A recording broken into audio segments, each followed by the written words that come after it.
Se está desarrollando las entrevistas en el Consejo Nacional de la Magistratura a los aspirantes a jueces de la Suprema Corte. Vamos a hacer contacto precisamente desde el Palacio Nacional porque está en este momento José Alejandro Vargas. Autónoma de Santo Domingo, que fue uno de los tantos trajinares que tuve que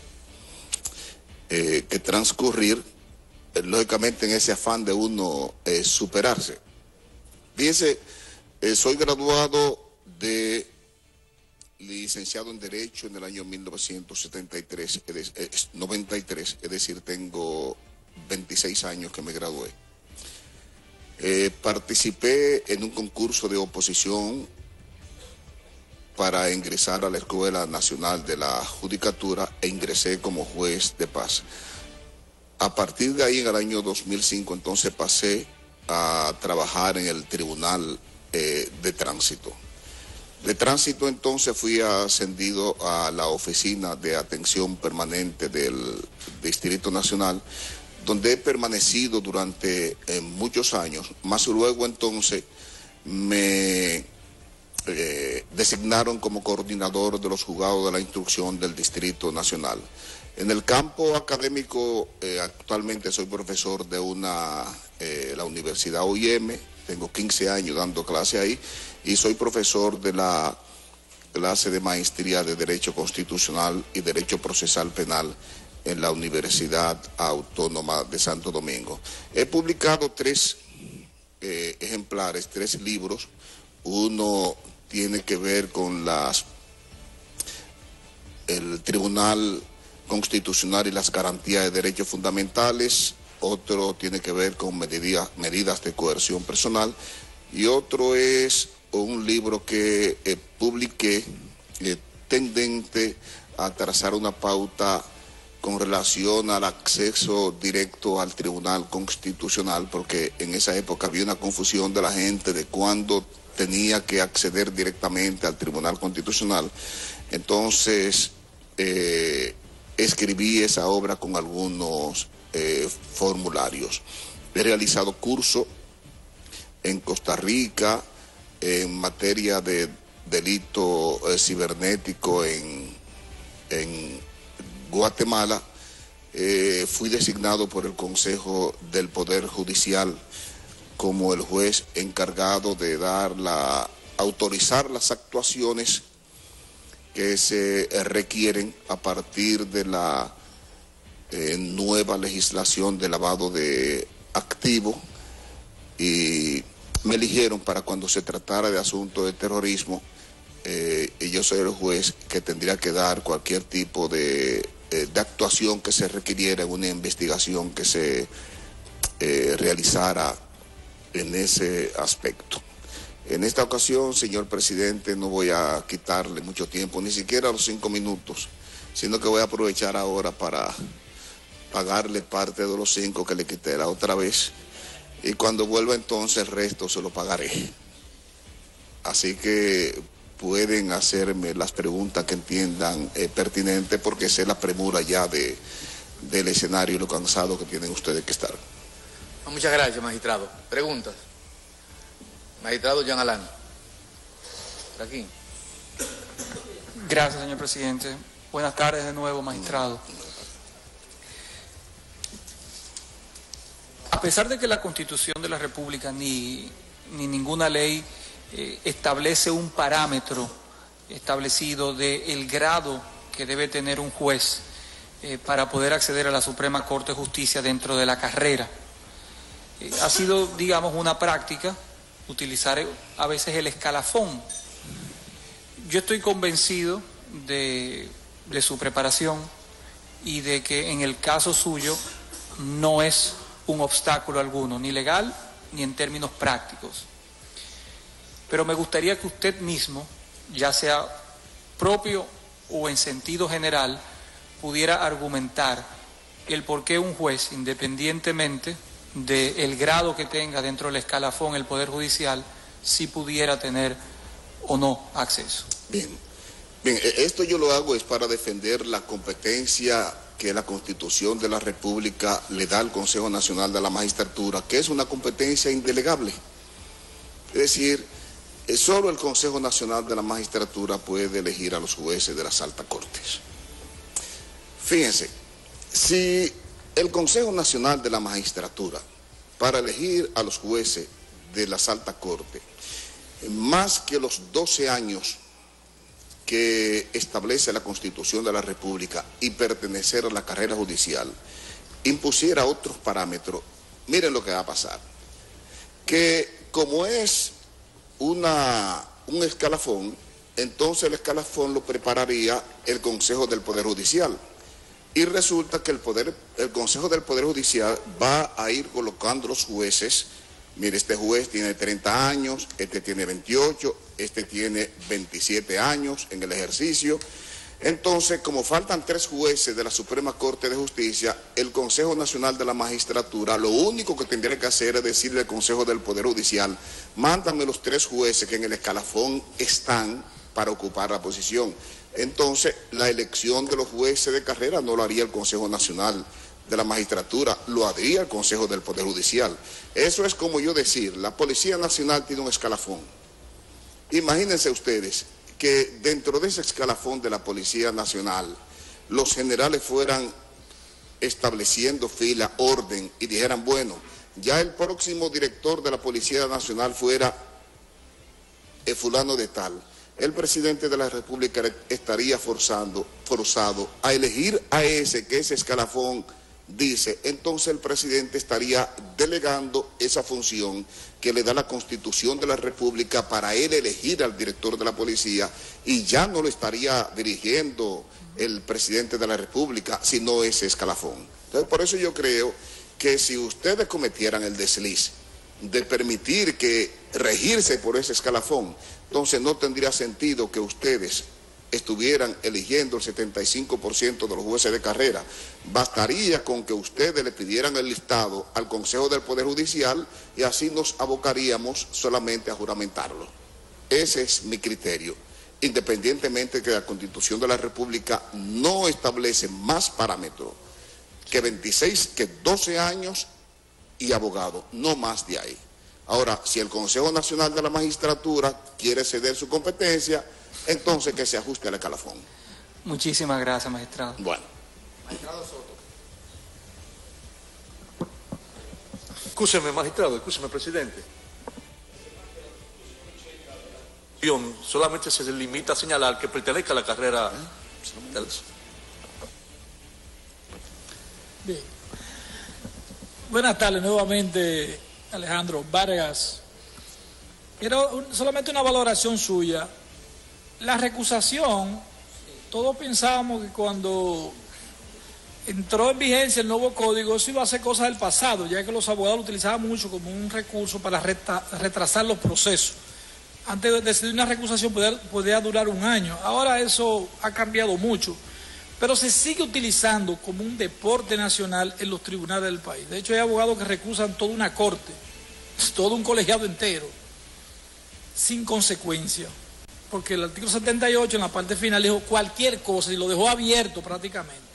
Me gustaría su valoración en cuanto a ese recurso, si no habría que limitarlo en el futuro, y si esos abogados no se puede buscar un mecanismo de consecuencia de ese ejercicio temerario en cuanto al irrespeto al juez. Mire, ese es un gran problema. Ese es un gran problema y surge precisamente porque la ley no le puso límite. La ley debió haberle puesto límite, no solamente a la recusación, sino a la revisión. Eso genera que un juez pueda ser recusado, y según lo establece el Código Procesal Penal, pura y simplemente por la recusación ya él tenga que abstenerse de conocer el proceso por el planteamiento de la recusación, y enviar las actuaciones a la Corte de Apelación. Yo conozco casos de juezas que la han recusado. Ahí hay un caso de una jueza que la han recusado como 14 veces. 14 veces. Y yo le he dicho, pero fulana, si ya tú entiendes que no va a conocer ese proceso, entonces lo que tienes que hacer es inhíbete y sal de eso. Pero a eso hay que darle respuesta, porque es que el Estado no puede estar gastando. Señores, mire, aquí va a llegar un momento que si nosotros no tomamos los correctivos del lugar, el presupuesto nacional no va a dar abasto para nosotros darle respuesta a las demandas judiciales, a los problemas judiciales. No le vamos a dar abasto. Incluso, fíjese que el legislador, buscando resolver ese problema, estableció el juicio penal abreviado, pero más que eso, el legislador le ha dicho al Ministerio Público, mira, puede consensuar ahora casos hasta 20 años. ¿Por qué? Porque si no es así y todos estos problemas recorriendo este proceso, cada proceso al Estado Dominicano le sale no mínimo de 200,000 pesos.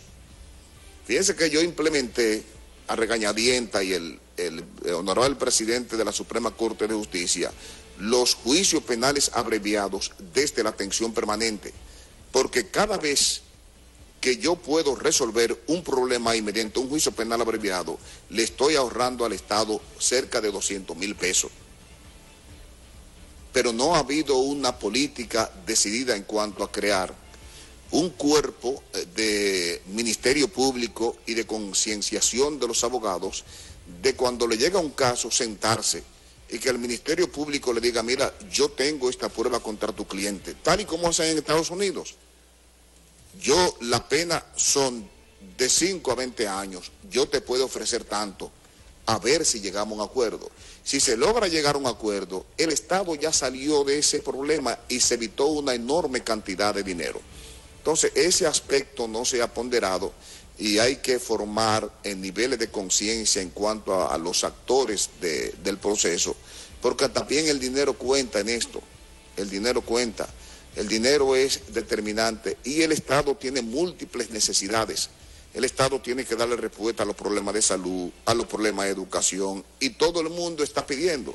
Entonces yo creo que hay que poner de nuestra parte para lograr nosotros resolver los problemas a un menor costo. En Estados Unidos eso ha dado muchos resultados. Fíjense que en Estados Unidos cuando hay un delito, hay una infracción, ¿qué es lo que hace el fiscal? Se reúne inmediatamente con el abogado y le dice, mira, yo contra tu cliente tengo esta prueba y esta prueba. Te puedo ofrecer de tantos años y aquí terminó el proceso. Ya termina juzgado y se va a cumplir su pena.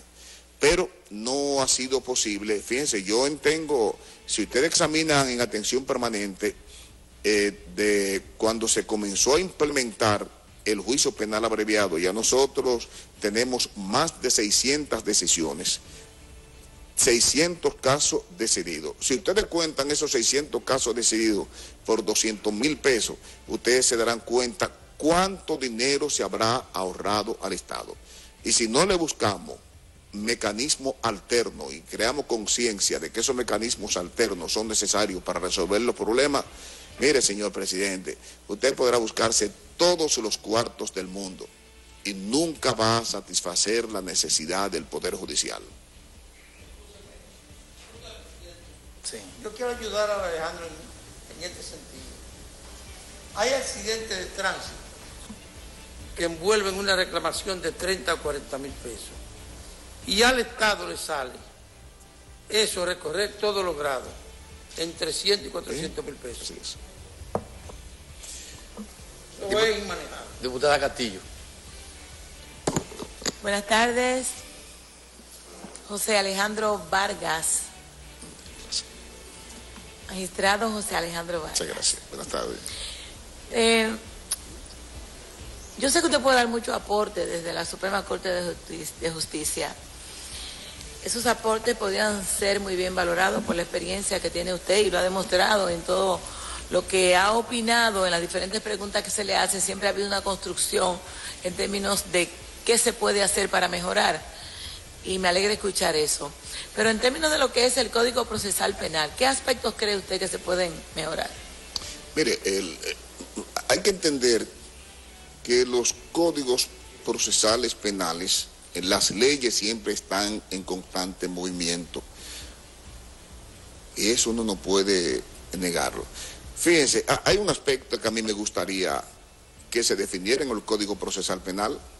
Cuando a una persona le la condenan en primera instancia o recibe una condena definitiva, yo estaría de acuerdo con que desde ahí se definiera a partir de cuándo tendrá derecho a optar por la libertad condicional. Es decir, si me condenan a 30 años, que se le pueda decir a esa persona, mira, por la infracción que tú has cometido y por el impacto que eso ha generado, tú vas a cumplir 30 años, pero tendrá derecho a pedir tu libertad condicional a partir de los 20. Okay. Pero aquí se da el caso de que una persona es condenada a 10 años y ya esa persona a los 5 años está procurando salir. Eso podría mejorarse de manera sustancial y sería una garantía de que no estaríamos con personas entrando de una vez al sistema carcelario con una pena de 10 años y ya a los 5 está preparándose para salir.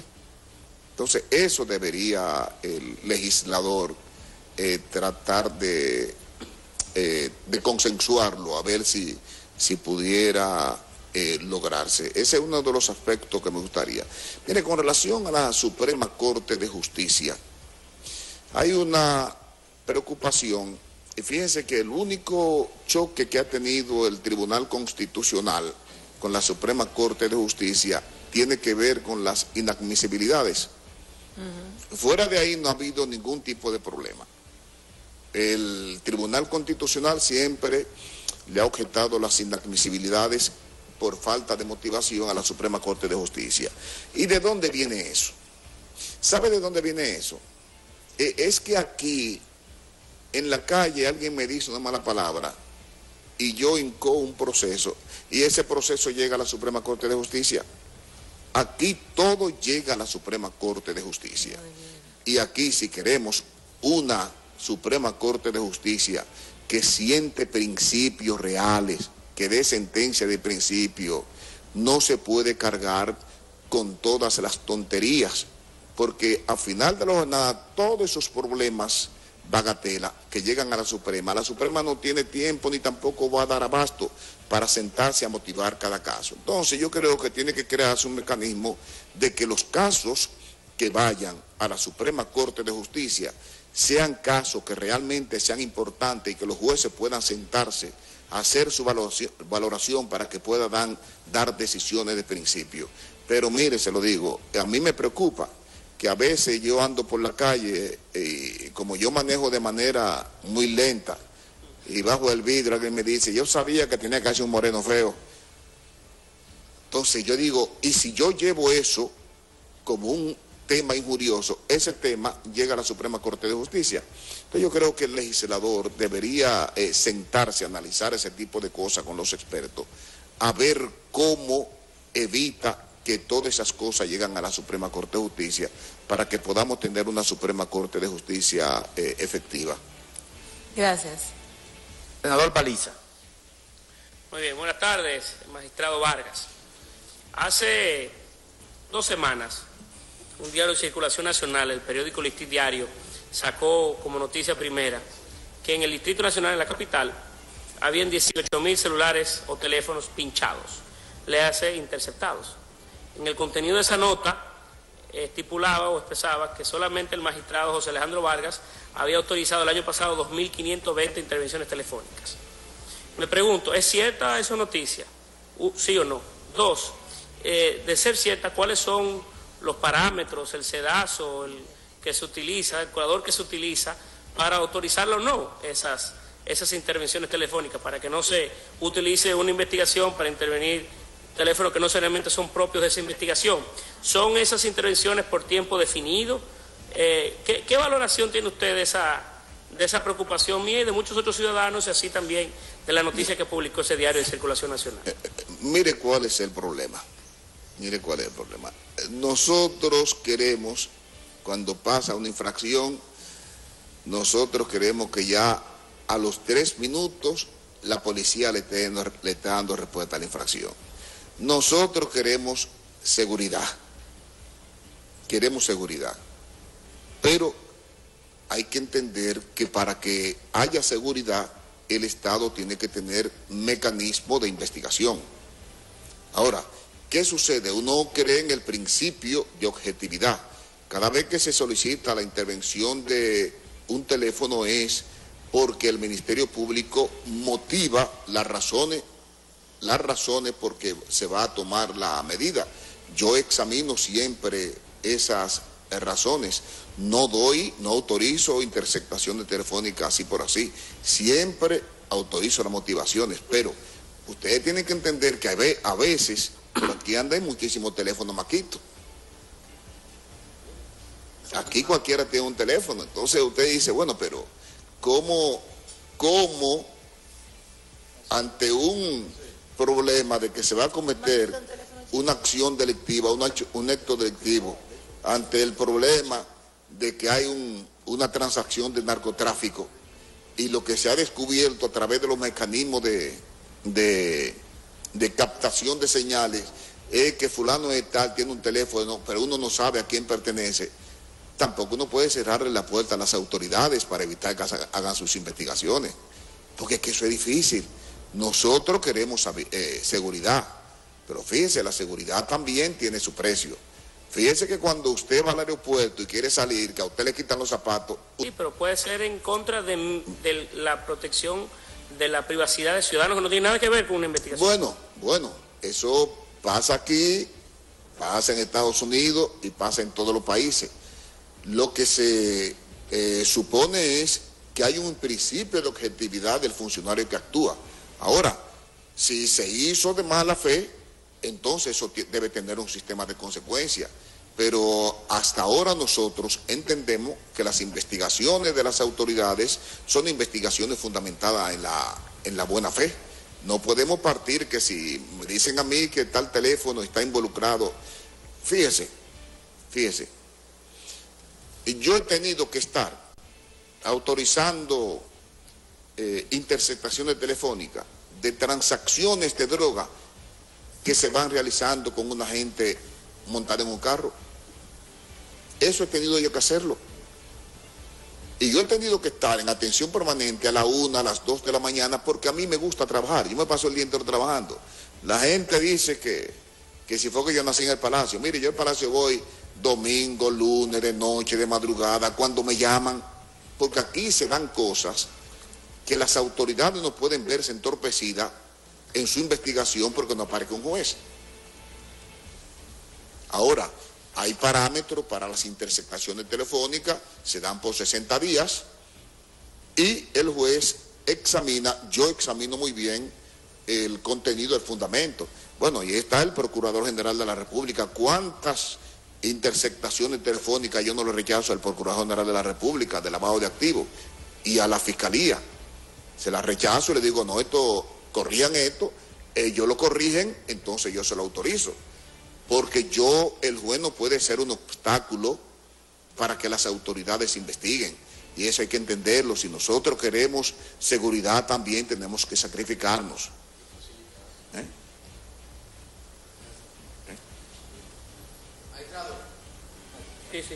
Magistrado, muchas gracias.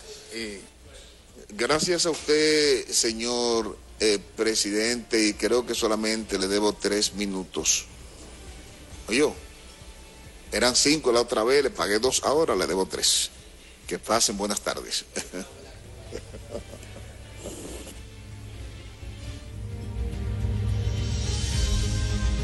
Bien, ayer era entrevistado el juez Alejandro Vargas en el Palacio Nacional, donde se está desarrollando el Consejo Nacional de la Magistratura para la sustitución de los jueces en la Suprema Corte de Justicia. CDN estará dando seguimiento a estas entrevistas en el día de hoy.